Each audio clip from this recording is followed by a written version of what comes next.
ఓం సాయిరాం. బాబా భక్తులందరికీ కూడా నమస్కారం అండి. అందరూ కూడా సుఖంగా సంతోషంగా ఎప్పుడూ కూడా ఆనందంగా ఉండాలి అని చెప్పి ఆ బాబాగారి తరపున నేను కూడా మనస్ఫూర్తిగా కోరుకుంటున్నాను. ఈరోజు బాబాగారు అందించే సందేశం ఏంటి అంటే కనుక, తల్లి టెన్షన్ పడకు, నీ బిడ్డ విషయంలో జరగబోయేది ఇదే. మొత్తం కూడా నేను ఆలోచించే చెప్తున్నాను. నువ్వు పడుతున్న టెన్షన్కి అసలు అర్థమే లేదు తల్లి అని చెప్పి, నీ బిడ్డ విషయంలో నీ బిడ్డ భవిష్యత్తు తెలుసుకో అమ్మా అని చెప్పి ఏదో తెలియని సందేశాన్ని ఈరోజు బాబాగారు మనకు అందించాలి అనుకుంటున్నారండి.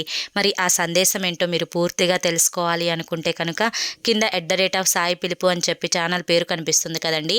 ఆ పేరు కింద ఉన్న ప్లే బటన్ని కానీ టైటిల్ని కానీ క్లిక్ చేస్తే మీకోసం బాబాగారు చెప్పాలి అనుకుంటున్న ఫుల్ వీడియో అనేది ఓపెన్ అవుతుంది. అందరూ ఓపెన్ చేసి తప్పకుండా చూడండి. ఎందుకంటే బాబాగారు బిడ్డల కోసం ఏదో చెప్పబోతున్నారు అంటే అది ఖచ్చితంగా మనకు ఉపయోగపడుతుంది కాబట్టి తప్పకుండా చూడండి. జై సాయిరాం.